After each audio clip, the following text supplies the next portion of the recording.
Hello, everybody, Master Windows back here again. So say welcome back to my channel. Today, as you can see by the screen, we're going to be starting with our E3 breakdown. Now, what is in this breakdown? So, it's me going into all of the companies that have been showing off at E3 and going through their games in order when they were released and announced and stuff, and then my initial reactions and impressions of them. If you want to see more of this, make sure to click that like button. Anyways, let's get started. We're going to be starting with the company of EA and going through their announcements of Battlefield 5, FIFA, and Anthem, and my initial reactions on them.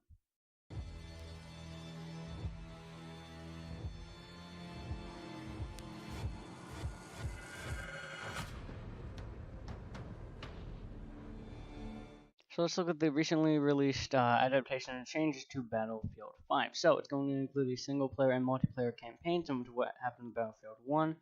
It's actually going to be going back to World War II and back to its roots for the whole setting of the game. It will also show, according to the senior production and development person, it will show unseen locations, gameplay elements, and structures that were not present in Battlefield 1 or the previous iterations of the game. And according to their senior marketing person, will say there are plans to fuel the economy with free content updates after its long after its launch. I highly doubt that, considering about how EA functions, eating up money like crazy. So a couple more things you can do is you can expect it to be released on PS4, Xbox One, PC on October 19th, but October 11th is for the deluxe edition. What's interesting about this scheduling thing is the deluxe perks seem to be, from the log that we currently have, cosmetic, and none of them are game-changing wise. So like subclasses and stuff would be purchased and have to be earned through gameplay and gameplay currency instead of the premium currency. Also, any pre-orders that you pre-order for the game, standard edition, deluxe edition, whatever, will gain beta access through the Origins service or PS4. There's also going to be no premium pass this time, so that means all post-launch multiplayer maps and game modes will be free to use as the base game after it launches, unlike what happens with Battlefield 1, where you had to buy a premium pass in order to get the extra maps and stuff.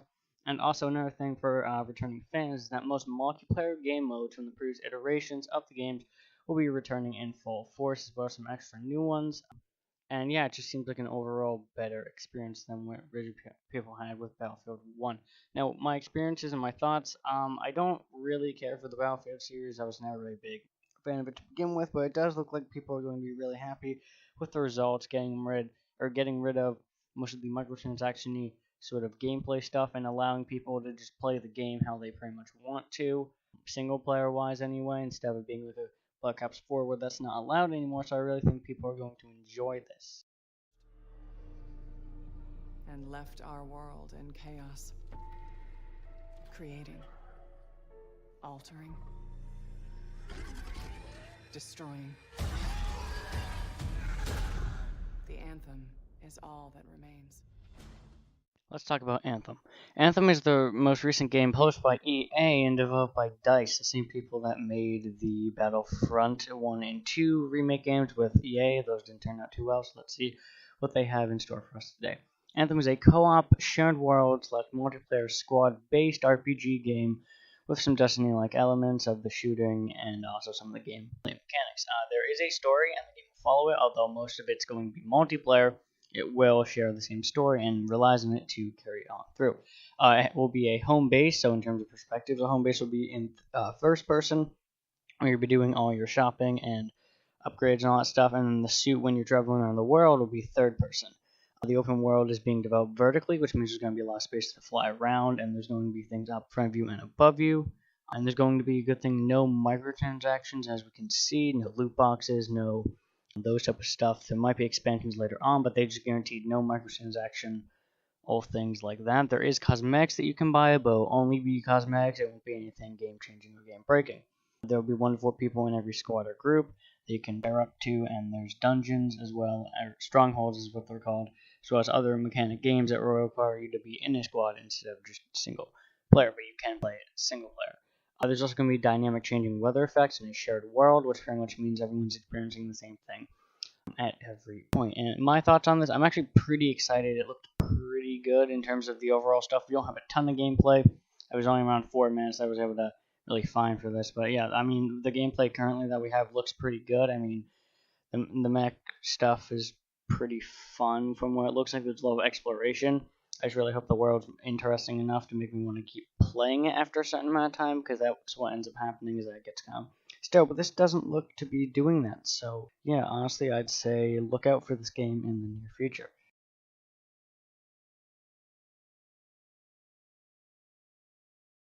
Okay, we're going to be going into FIFA 19. Now, I don't really have much to say about FIFA 19 other than it's another FIFA game. They come out every year and there's just an updated roster and stuff, but this one looks a little bit more interesting than that. Not only is it an updated roster, but it's also a UEFA, and that's what that means. Don't follow soccer or football stuff, but it's a UEFA League Championship Edition, I guess.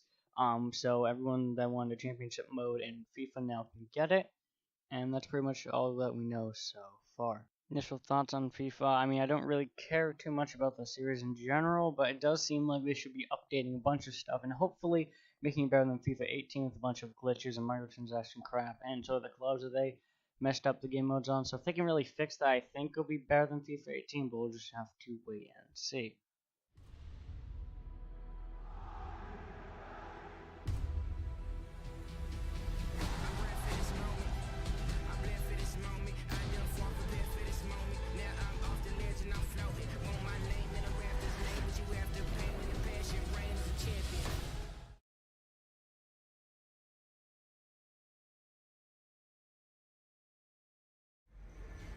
In 2077, they voted my city the worst place to live in America.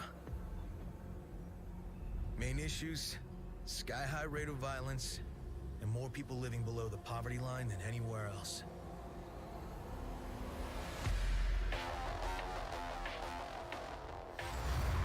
Can't deny it, it's all true. But everybody still wants to live here. This city's always got a promise for you. Might be a lie, an illusion. But it's there. So, let's talk about Cyberpunk 2077. I'm actually pretty excited for this game, and I put it in the Microsoft category because there was no better place to put it, because it was also released during the Xbox conference, so I thought that was fitting.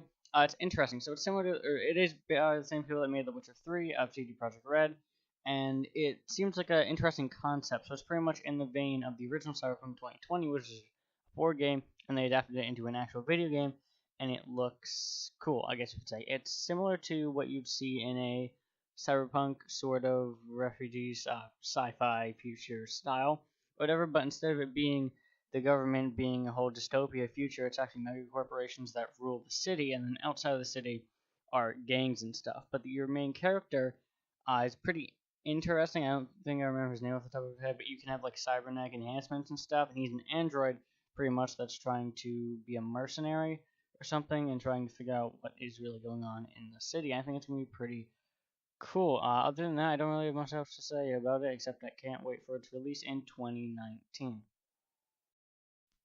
Here's the big one by Microsoft. Time for everyone to freak out about Halo Infinite. Let's go. Okay, so Halo Infinite's the new Halo game released by Microsoft, developed by Microsoft and others. It's going to be pretty interesting from what we can see. We don't have a bunch of information on it currently except this trailer that's pretty much just a game engine. They built their own game engine, which is actually amazing, by 343 Industries or whatever. Bring their own game engine for this game, and it looks pretty good, I'd say. I don't really have any relation to the Halo since I have a PS4 sort of series, I guess, but everyone's saying the art style looks pretty good, and I do agree.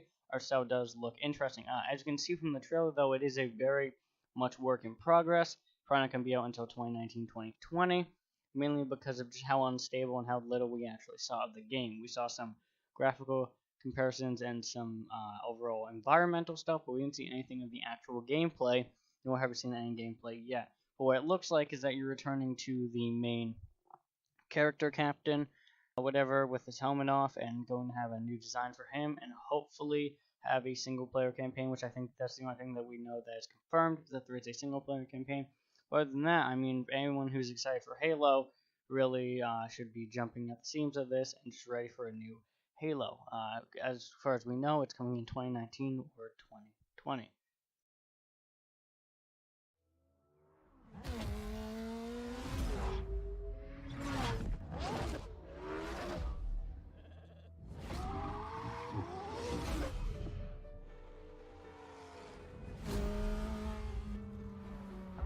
We saw Halo Infinite, but now we're going into something much better in my opinion. We have Forza Horizon 4.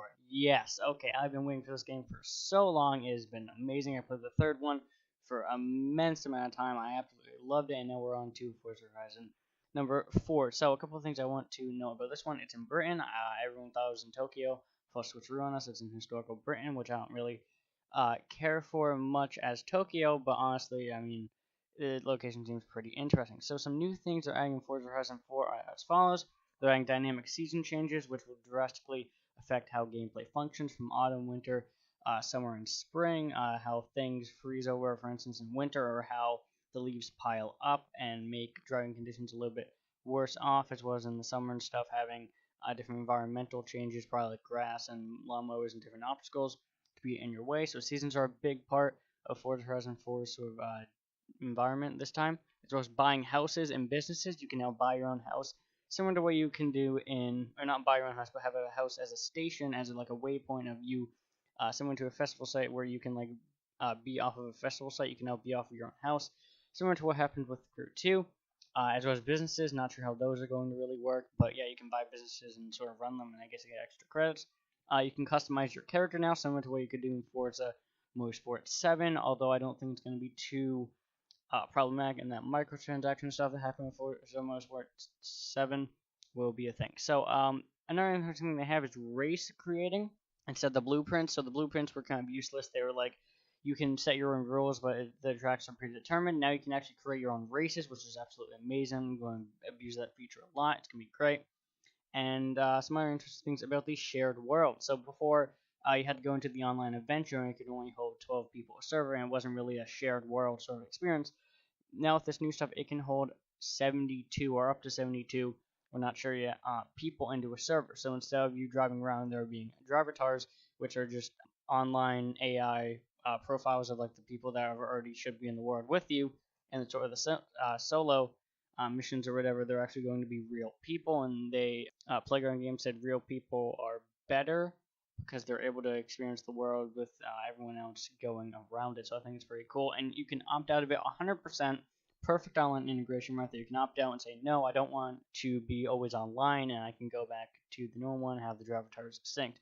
I think that's going to make racing actually a little bit more interesting. But yeah, I cannot wait for this game October 2nd, or if you get the gold edition, I think, yeah, gold edition, whatever, you can get it 3 days early, September 28th. So look out for that game. It is going to be amazing, and I'm definitely going to be playing it on the channel.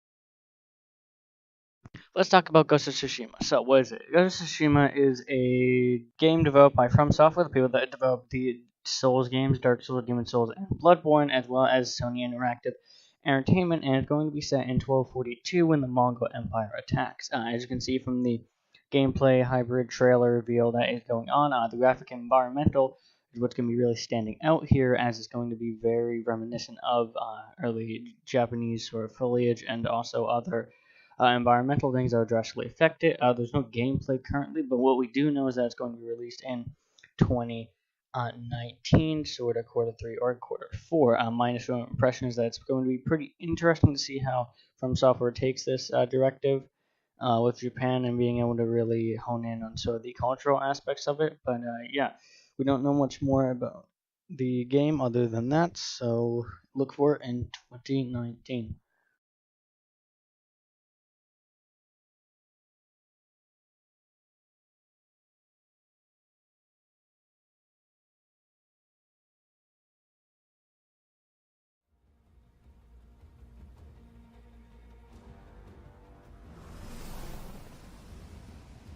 The raft is secure, but I can't reach them over radio.